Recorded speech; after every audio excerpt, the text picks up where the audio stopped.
com a gente. E é nessa lógica, Zaidan, que eu queria passar para você. Teve um ouvinte que fez um comentário aqui a respeito do que você falou há pouco. E ele fala, Zaidan, respeito muito você, tudo mais e tal, mas dizer que prolongar auxílio emergencial é jogada política não seria uma falta de sensibilidade com a vida real de mais de 33 milhões de brasileiros? O problema não é o auxílio em si, né, Zaidan? A questão é que é o momento do ano ou do momento político e qualquer movimento tem que ser pensado estrategicamente. Não adianta ser ufanista achar que isso não acontece para quem pleiteia cargo público, né? O importante aí é frisar o seguinte, o ideal é que, primeiro, ninguém precise, não é? Ou seja, que todo mundo tenha como produzir a própria renda. Não é a realidade. Então, o Estado deve sim ter mecanismos de socorro àqueles que estão na miséria, que estão na pobreza. O Brasil, embora seja um país rico, do ponto de vista de riqueza natural, e ser um país que está entre os 24, 25 de fato industrializados, e ser uma potência agrícola, e ser uma potência na produção mineral. Apesar de tudo isso, o Brasil tem milhões de pessoas atiradas na miséria e que são açoitadas diariamente pela miséria. Então é claro que nós esperamos sim no poder público. Não adianta dizer, não, o ideal é que todos tenham trabalho, todos tenham a própria renda, produzindo riqueza e vivendo do seu trabalho. Claro que sim. Mas isso é o ideal, não é o que temos. E é preciso socorrer as pessoas. Não adianta o sujeito que está morrendo de fome, você pedir que ele espere que a economia cresça e que ele seja absorvido pelo mercado de trabalho. Não adianta. Há milhões que estão na miséria, que estão passando fome. Então é claro, ainda mais numa situação como essa, tem de ter ajuda emergencial, isso é óbvio. O que nós estamos dizendo é o seguinte, que muitas vezes você tem de ter o recurso. E muitas vezes o governo tenta estender mais ainda, o máximo possível, quando ele percebe que aquele programa lhe dá ganhos políticos, lhe dá popularidade, lhe dá ganhos eleitorais. Não é? Então o Bolsa Família é importante no Brasil, importantíssimo. Você pode ir, não apenas em alguns lugares das grandes cidades, há regiões inteiras, cidades inteiras, cuja economia hoje depende do Bolsa Família. E a sobrevivência de muitos está ligada ao Bolsa Família. Isso é indiscutível. É a realidade dada.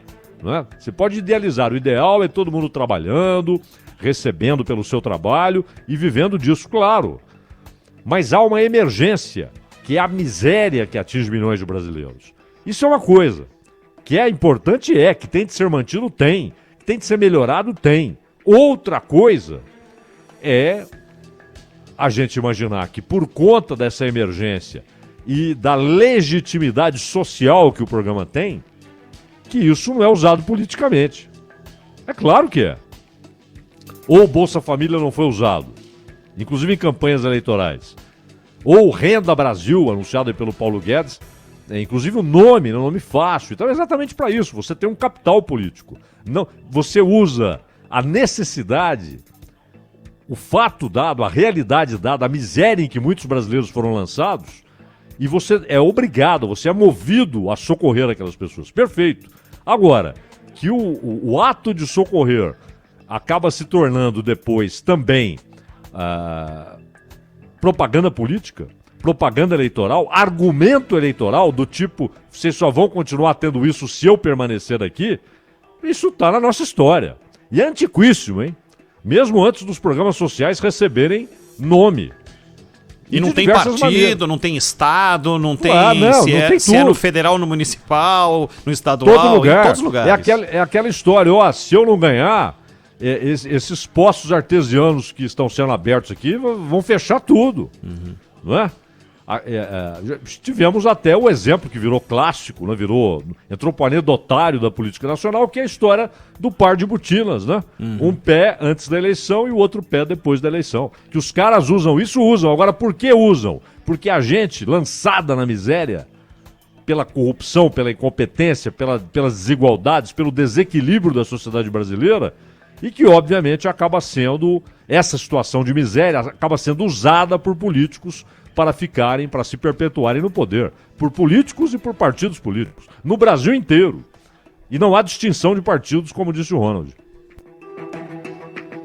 Para fechar essa hora, ô Zaidan, uma reportagem da Folha de São Paulo tratou hoje do tema novo imposto, novo tributo, seja lá o que ele venha a receber de alcunha, mas que a arrecadação desse novo tributo não vai cobrir um rombo de tudo que o Paulo Guedes pretende fazer. É mais ou menos por aí?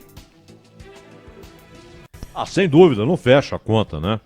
A não ser, Ronald, que sejamos lá na frente informados, porque ninguém vai se surpreender, né?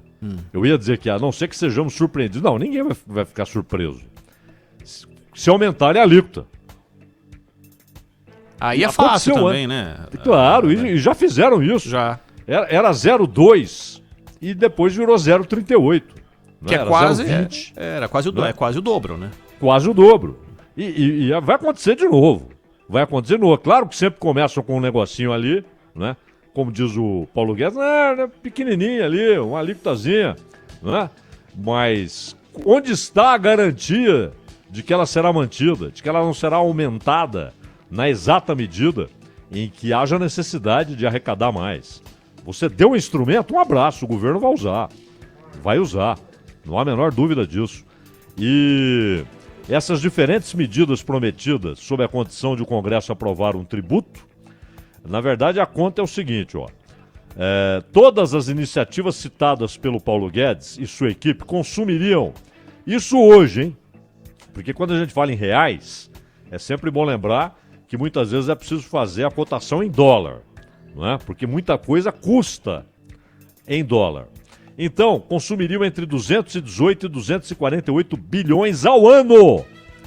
Ao ano. Não é uma vez, não. Ao ano. Todo ano, de 218 a 248 bilhões. Não é? Então, há uma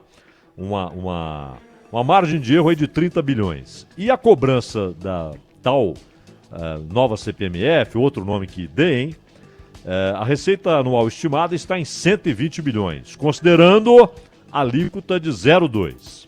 E mesmo que chegue a 0,4, que chegou a ser mencionada por integrantes do governo, dobraria a arrecadação para 240 bilhões, poderia ser insuficiente. Ou seja, se começar 0,2, depois vai subir. Ronald.